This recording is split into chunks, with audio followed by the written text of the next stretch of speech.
Narrated Aisha, the Prophet said to his wives, "You are allowed to go out to answer the call of nature." Narrated Abdullah bin Umar, I went up to the roof of Hafsa's house for some job, and I saw Allah's Messenger answering the call of nature facing Sham, Syria, Jordan, Palestine, and Lebanon, regarded as one country with his back towards the Qibla. See Hadith No. 147. Narrated Abdullah bin Umar, once I went up the roof of our house and saw Allah's Messenger answering the call of nature was sitting over the bricks facing Baitul Maqdis, Jerusalem. See Hadith No. 147. Narrated Anas bin Malik, whenever Allah's Messenger went to answer the call of nature, I, along with another boy, used to accompany him with a tumbler full of water, Hisham commented, so that he might wash his private parts with it. Narrated Anas, whenever Allah's Messenger went to answer the call of nature, I, along with another boy from us, used to go behind him with a tumbler full of water. Narrated Anas bin Malik, whenever Allah's Messenger went to answer the call of nature, I, along with another boy, used to carry a tumbler full of water for cleaning the private parts and a short spear or stick. Narrated Abu Qatada, Allah's Messenger said, whenever any one of you drinks water, he should not breathe in the drinking utensil, and whenever any one of you goes to a lavatory, he should neither touch his penis nor clean his private parts with his right hand. Narrated Abu Qatada, the Prophet said, whenever any one of you makes water, he should not hold his penis or clean his private parts with his right hand, and while drinking one should not breathe in the drinking utensil. Narrated Abu Hurairah, I followed the Prophet while he was going out to answer the call of nature.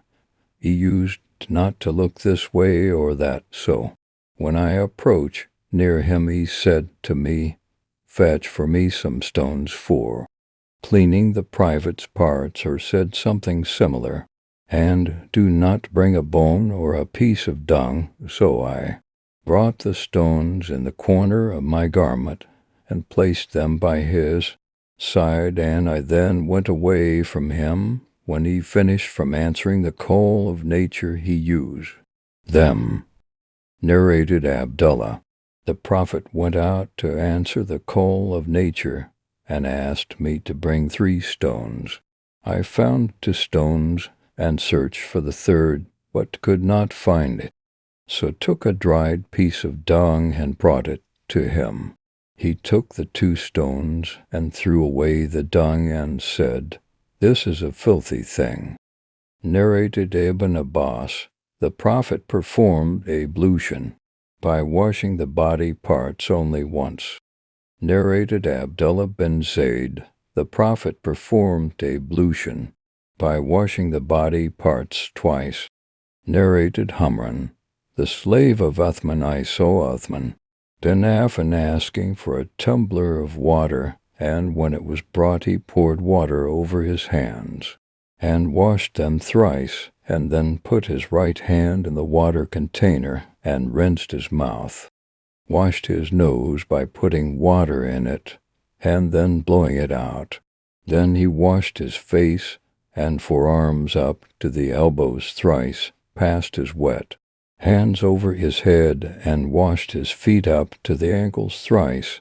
Then he said, Allah's Messenger said, if anyone performs ablution like that of mine, and offers a 2-rakat prayer during which he does not think of anything else not related to the present prayer, then his past sins will be forgiven.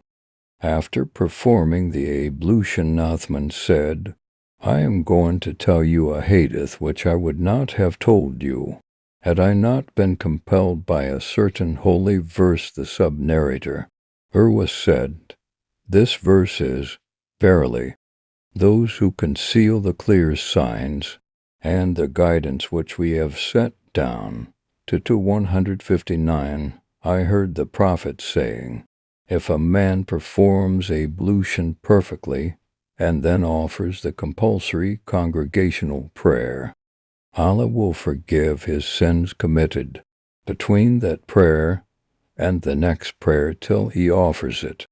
Narrated Abu Huraira, the Prophet said, whoever performs ablution should clean his nose with water by putting the water in it and then blowing it out, and whoever cleans his private parts with stones should do it with a number of stones.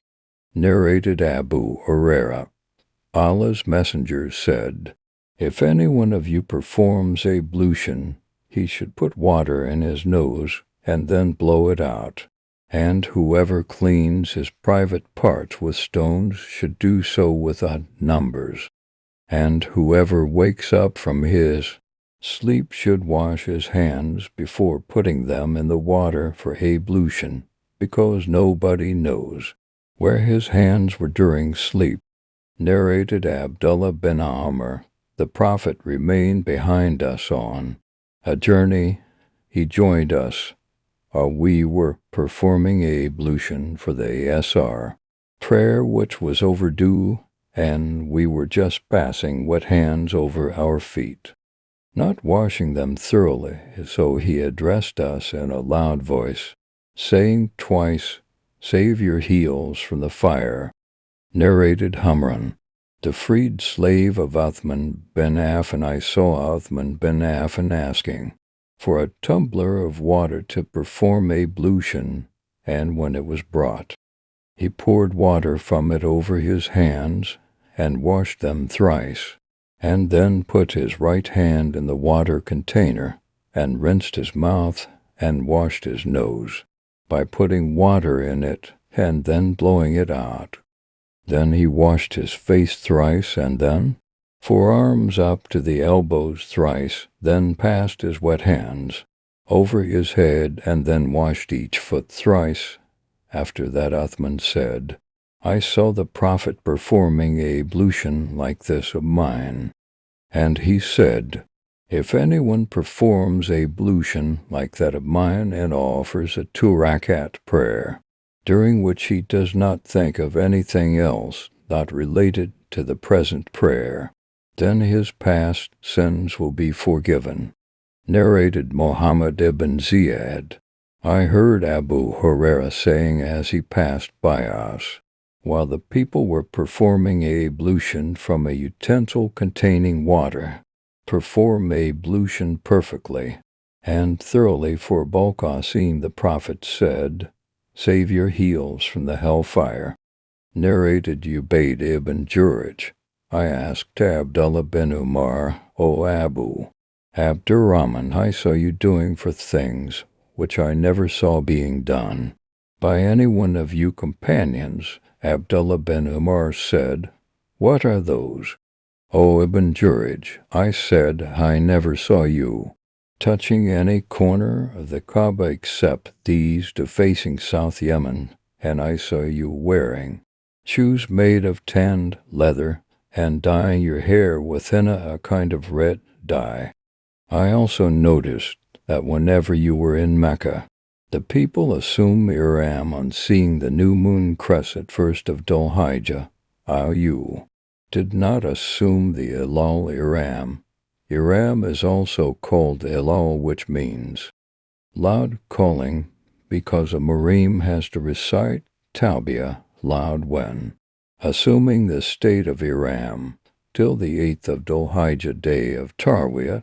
Abdullah replied, regarding the corners of Kaaba, I never saw Allah's Messenger touching except those facing South Yemen, and regarding the 10 leather shoes, no doubt I saw Allah's Messenger wearing non-hairy shoes, and he used to perform ablution wearing the shoes. I wash his feet and then put on the shoes, so I love to wear similar shoes. And about the dyeing of hair with henna, No doubt I saw Allah's Messenger dyeing his hair with it, and that is why I like to dye my hair with it. So I love to wear similar shoes.